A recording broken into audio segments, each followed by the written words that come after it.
History of gold کی episode number 8۔ قدیم یونان میں سونا اور معاشیت۔ قدیم یونان کیا تھا اور کہاں واقع تھا؟ قدیم یونان میں سونا کہاں سے آتا تھا؟ سونا اور یونانی کرنسی، یونانی مذہب اور سونے کا استعمال، یونان میں جنگوں میں سونے کا کردار، سیاست اور طاقت میں سونا، سونے کے مسائل اور معاشی چیلنجز، قدیم یونان کی معاشیت پر مجموعی اثر۔ چلتے ہیں اپنے موضوع کی طرف، جہاں سے ملیں گے ہمیں ان تمام سوالوں کے جواب۔ اگر آپ ہمارے چینل پر نئے ہیں تو چینل کو سبسکرائب کر لیں اور بیل آئیکن کو دبانا نہ بھولیے تاکہ تمام ویڈیوز کی نوٹیفیکیشن آپ تک پہنچ سکیں۔ السلام علیکم، میں ہوں دلاور ظہور اور آپ دیکھ رہے ہیں ہسٹورک اینڈ فائنانس ہب۔ جب ہم قدیم یونان کا نام سنتے ہیں تو فوراً فلسفہ سقراط، افلاطون، اولمپکس اور عظیم فن تعمیر ذہن میں آتا ہے، لیکن ایک چیز جس نے یونان کی طاقت، جنگوں، تجارت اور تہذیب کو مضبوط کیا وہ تھا سونا۔ قدیم یونان موجودہ یونان، ترکی کے کچھ حصوں، مقدونیہ اور بحیرہ اجسین کے جزائر پر مشتمل تھا۔ یہ کوئی ملک نہیں، شہر اور ریاستوں کا مجموعہ تھا، جیسے اینتھنز، اسپارٹا، کورنتھ، تھیمبس۔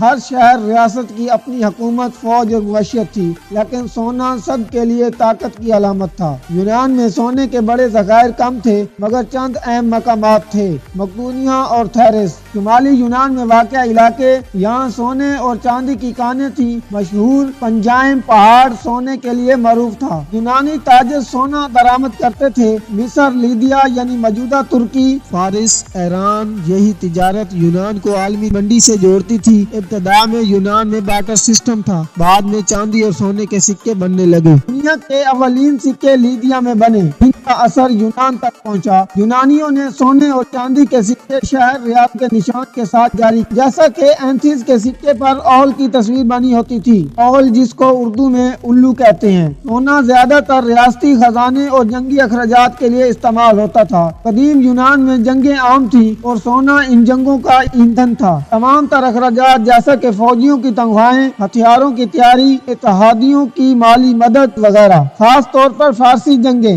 ان جنگوں میں سونے نے بحری بیڑوں کی تیاری ممکن بنائی۔ ایتھنز نے اپنی بحری طاقت سونے اور چاندی کی بدولت بڑھائی۔ یونانی مذہب میں سونا نہایت مقدس سمجھا جاتا تھا۔ مندروں کی سجاوٹ، دیوتاؤں کے مجسمے، کرنانیوں کے برتنوں وغیرہ میں استعمال کیا جاتا تھا۔ مشہور مثال مجسمہ زیوس اولمپیا سونے اور ہاتھی دانتوں سے بنا تین دنیا کے 7 عجائبات میں شامل ہے۔ جس شہر ریاست کے پاس زیادہ سونا ہوتا وہ زیادہ طاقتور، زیادہ بااثر، زیادہ محفوظ سمجھا جاتا تھا۔ سکندر اعظم نے مقدونیہ کے سونے کے ذخائر، فارسی خزانے فتح کر کے یونانی معیشت کو عالمی سطح پر پہنچایا۔ سکندر کے بعد یونانی سکہ ایشیا، مصر اور مشرق وسطی میں پھیل گیا۔ سونا طاقت تھا مگر مسائل بھی لایا۔ دولت کی غیر مساوی تقسیم، امیر اور غریب کا فرق، کرپشن اور اقتدار کی جنگیں۔ کچھ فلسفیوں جیسے افلاطون نے کہا، زیادہ دولت اخلاق کو کمزور کر دیتی ہے۔ قدیم یونان کی معیشت پر مجموعی اثر: سونا تجارت کو فروغ دیتا تھا، یونان کو عالمی نیٹ ورک سے جوڑتا تھا،